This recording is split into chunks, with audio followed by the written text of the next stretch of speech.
Hi everyone, Christian here again to give you another tutorial on topology optimization. In this tutorial, we are going to be focusing on mirror symmetry constraints. It might be that your part has a need to have symmetry, and so I'll walk you through the process on how to do this. Here on the left is what we're working with. We have a flat sheet of material. By the end, this is what we plan on getting. One, we will have this center line, if you will, or that will act as our line of symmetry.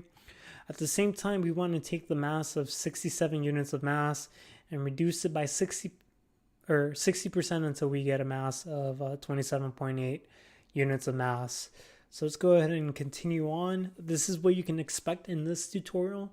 I'll give you a brief overview of how the structural models configure, what are the loads and all that good stuff.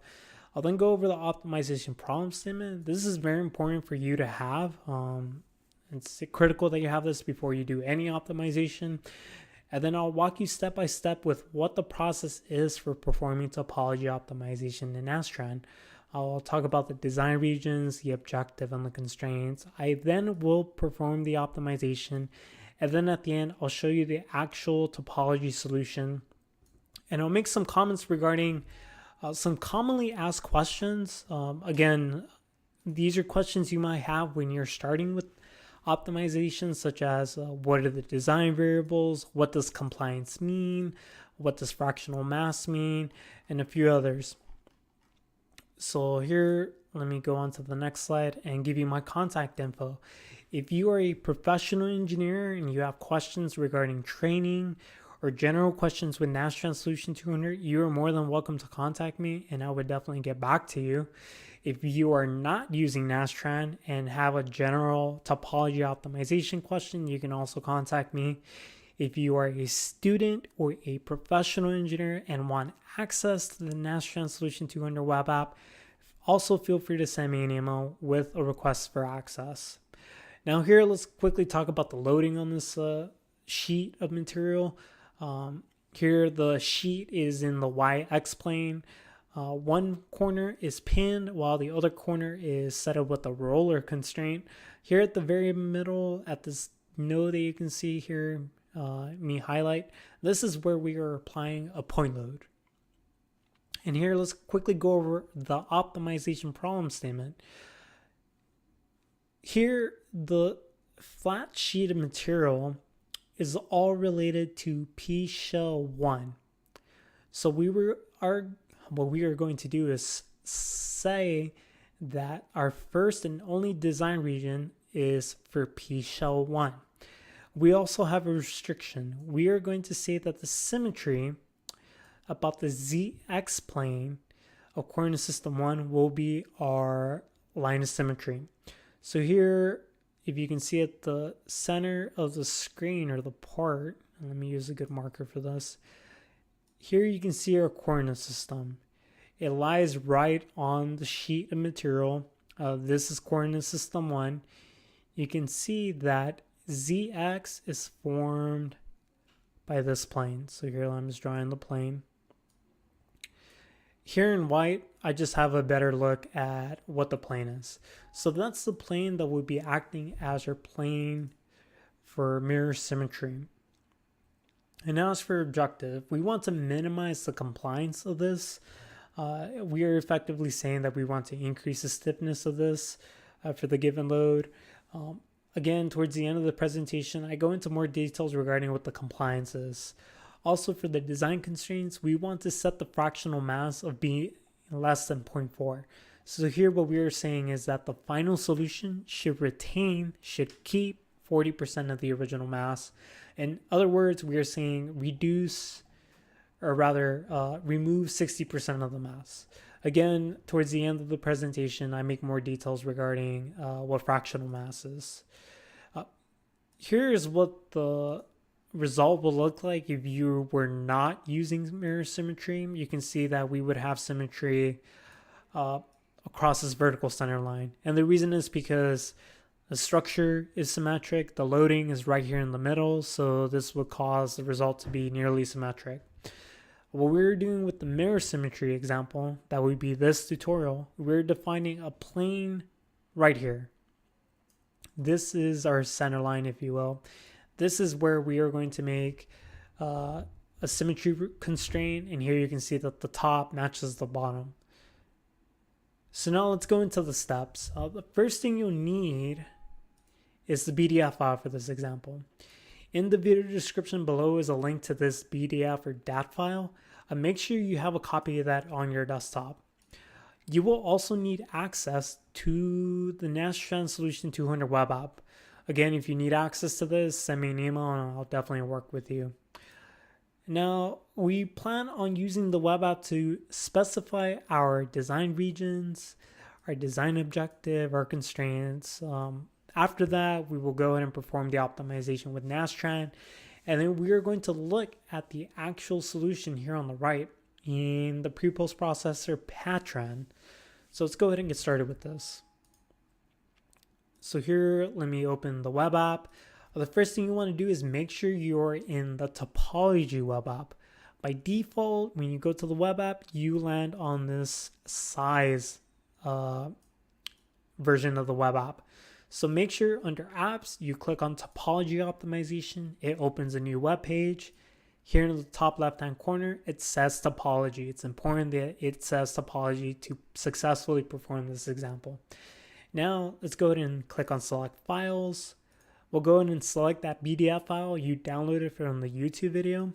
This BDF file is the entire finite element model of this sheet. It has all the node points, the materials, the loads. Everything is in that DAT file, the BDF file I just selected. Next, upload the files. Here in the next section, we have, or rather the web app has identified all the regions that can be set as varying design regions during the topology optimization. Here we are dealing with the P-shell property. This is applicable whether you're dealing with a two-dimensional structure such as this one. This is applicable if you're dealing with a three-dimensional structure that's composed of hexahedral, tetrahedral elements. So I just wanted to point that out. Here let's go ahead and select P-shell 1 as our first design region. So let's go ahead and select the plus icon. And the next table is where I have my design region created for me. Let's go ahead and click on options and click on this checkbox for symmetry constraint columns. These new columns enable me to configure the symmetry constraint. So here under use symmetry constraints, change that from a no to a yes.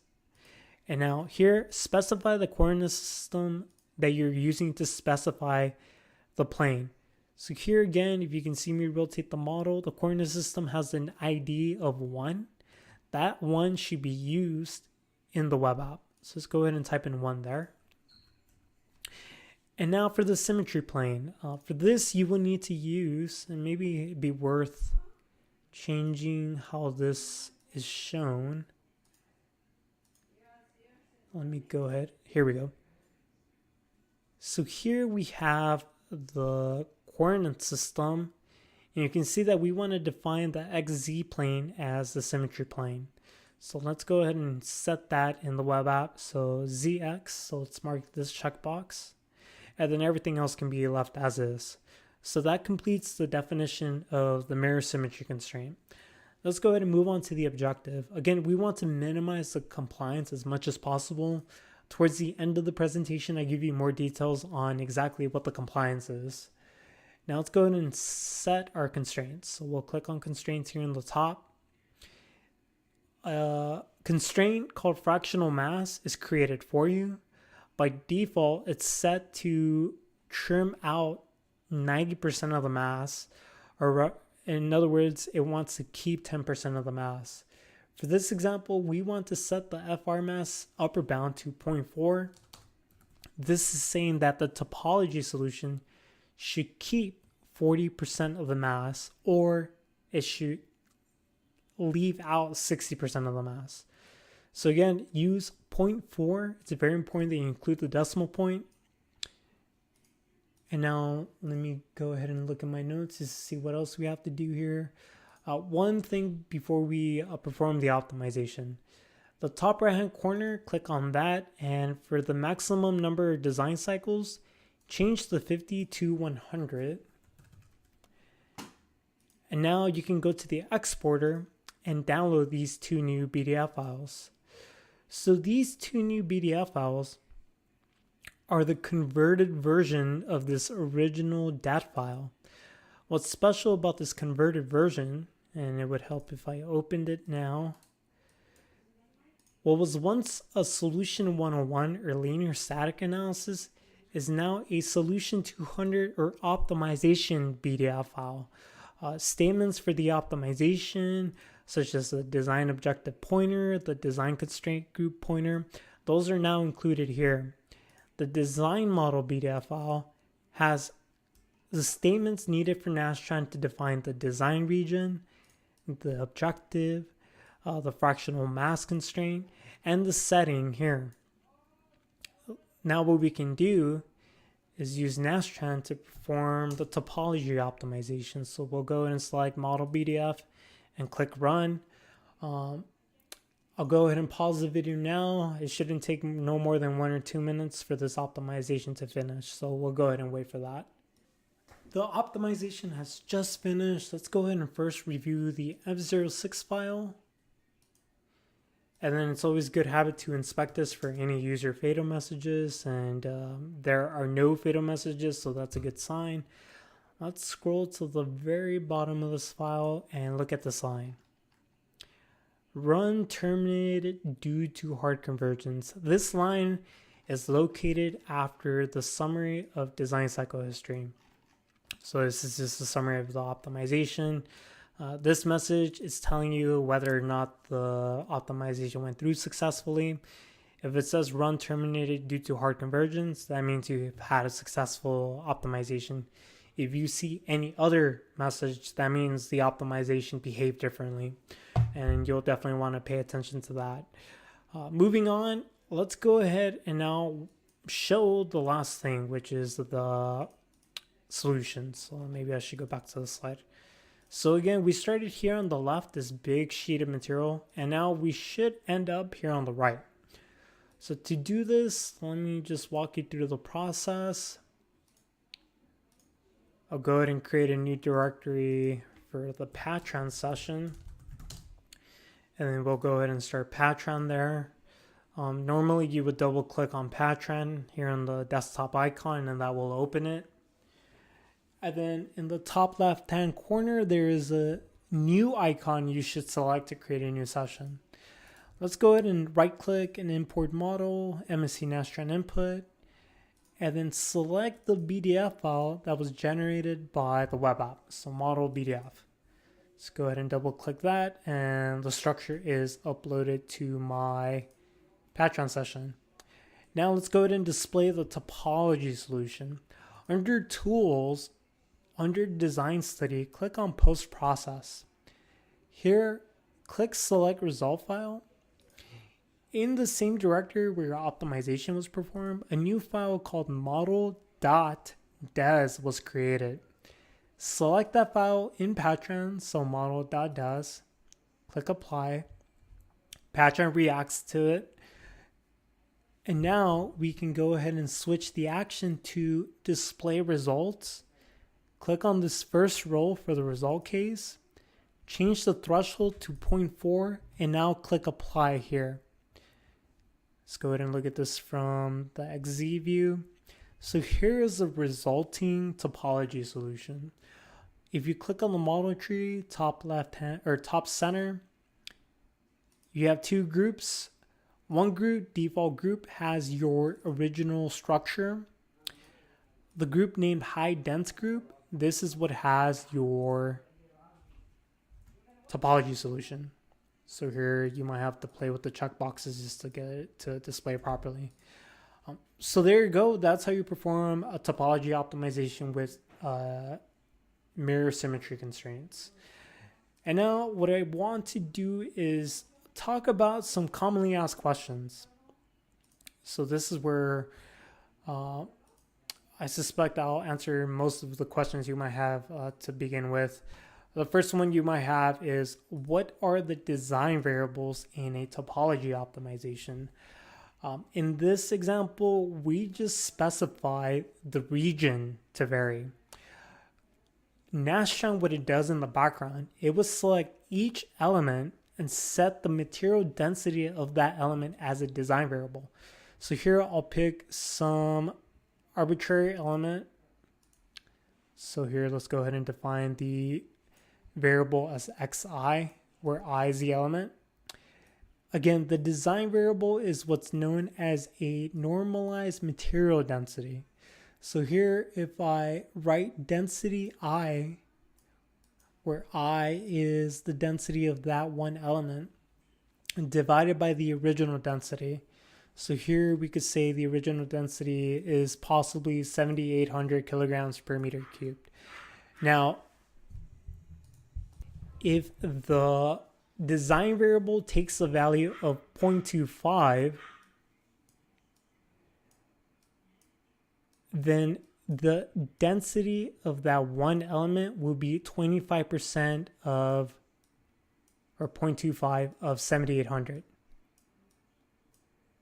And this is just for one element. What the optimizer will do, each element's normalized material density, so here this could be X element 34, Nastran will vary each of these normalized densities for you. And those are what the variables are in the topology optimization. All you have to do is specify the region. Here we said that P shell 1 is my design region. Nastran, for this case, might produce 1,000 design variables for you. Comment regarding what the values of the design variables mean.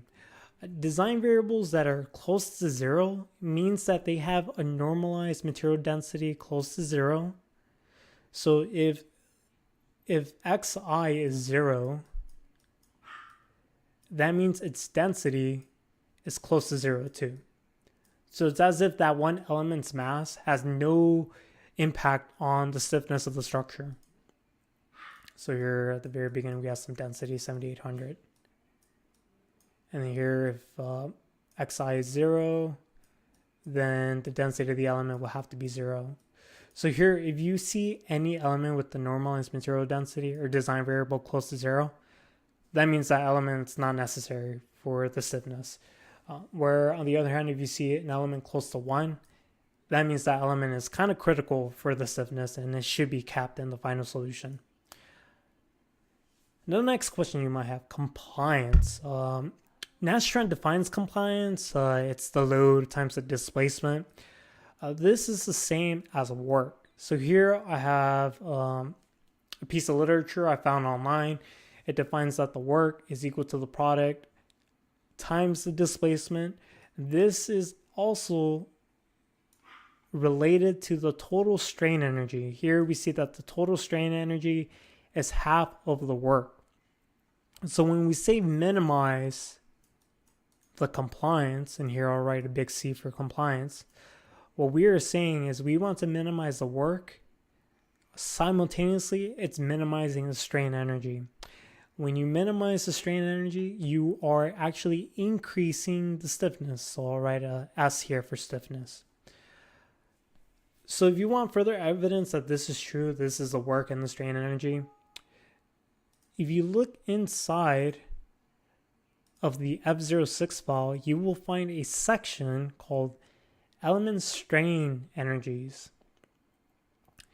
Here you can see that the total strain energy is 0.397. So let's suppose we double this. So then if we double the value, that would be 0.8. So let me use a better value here. So the work we expect is 0.8. And the reason is because the strain energy is about 0.4. Here, if you look at the summary of design cycle history, remember that the objective is the compliance. We want to minimize the compliance.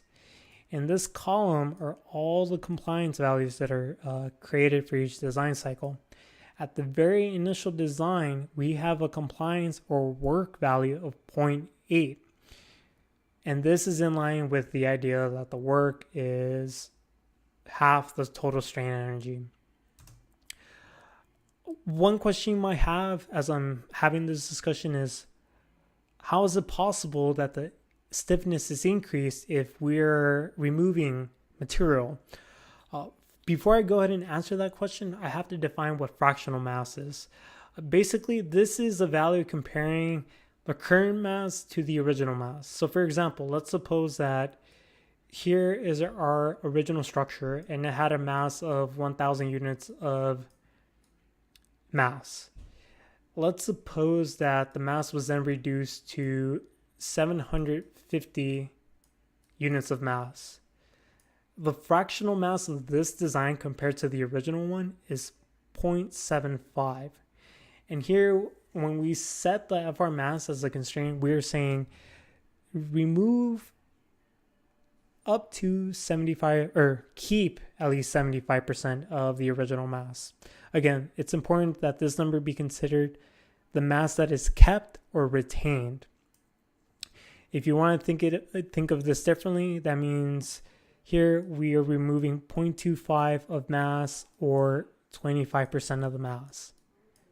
So these statements here mean the same thing. And the same is true if you're dealing with FR mass. Here I'm saying that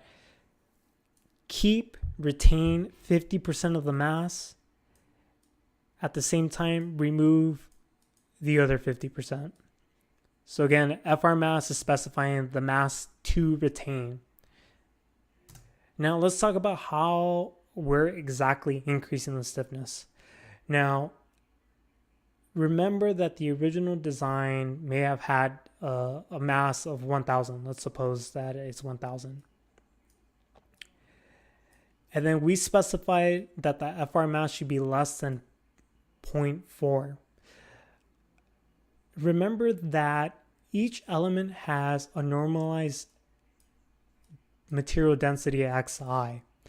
That's defined by the density of the material divided by the original density. Now, let's suppose xi is equal to 0.4. This would give you a new density I for the element, and this is divided by PO. So what happens at the very beginning of the optimization, the optimizer will set each design variable so that it has a density that is 40% of the original density. So here, just look at this expression again. So if every material density is 40% of the original, the entire mass of this structure is now 40% of the original, so that would be 400 units of mass. Now, here we're starting off with the structure that is less massive than it was originally. In a way, we are adding, I'm terming this a handicap. I'm sure there's a better term out there to use, but this is the best one I could come up at the moment's notice. So we are handicapping the structure. We are actually reducing the density to start the optimization. As a result, this very starting point has a higher compliance value. And now what the optimizer will try to do, it would try and vary each individual design variable, each normalized material density, each density for each element. And it will size them differently depending on if the compliance is minimized or increased. Here, the solution shows us this new distribution of the normalized densities or the design variables. Here at the very end, we have confidence that the compliance was minimized. Again, if we minimize the compliance, this is the same as minimizing the work. Since that's related to the total strain energy, we are actually increasing the stiffness of the structure with the available material. So here you can see that if I zoom in, we can see that some of the densities are sized differently. Here you can see the point is very small here, where in other regions it's a little higher. So that's how it's possible to increase the stiffness. What happens at the beginning, the optimizer will handicap the model. It will make all the densities smaller, and then it will vary the densities. Sometimes the densities might go to 0, sometimes the densities might go up to 1. If the density, or rather the normalized density, is 1, that means it's equal to the original density. So now let's go ahead and talk about the last slide. Here we use this, or rather, let's take a step back. The optimizer does not actually remove elements. That's not what happens. With these normalized material densities, Nastran is effectively defining scores for each element. Scores that indicate how critical the element is for the design. Normalized material densities close to 0, again, are not critical to the stiffness, whereas values close to 1 means the element is critical. So here you can see that those elements in white are not critical for the stiffness, so they can essentially be removed. In Patran, when we define the threshold of 0.4, that's saying take every element with a normalized sensitivity greater than 0.4. And here I'm thinking Microsoft should make the default green for the highlighter. Take every normalized density, or take every element with the value of 0.4 or higher, and keep it. This is ultimately what was done here. And one other thing, sometimes 0.4 may not be the threshold for you. Alternatively, you can use a threshold of 0.3 and use anything above 0.3. That is also reasonable. And there you go. That is a number of frequently asked questions that you may have at the beginning. I hope you found this tutorial helpful. Again, if you have any questions or comments, if you're a professional engineer, you can definitely reach me at this email address. If you want access to the web app, whether you are a student or a professional engineer, you can also send me an email and I can definitely work with you on giving you access. With that, thank you for watching.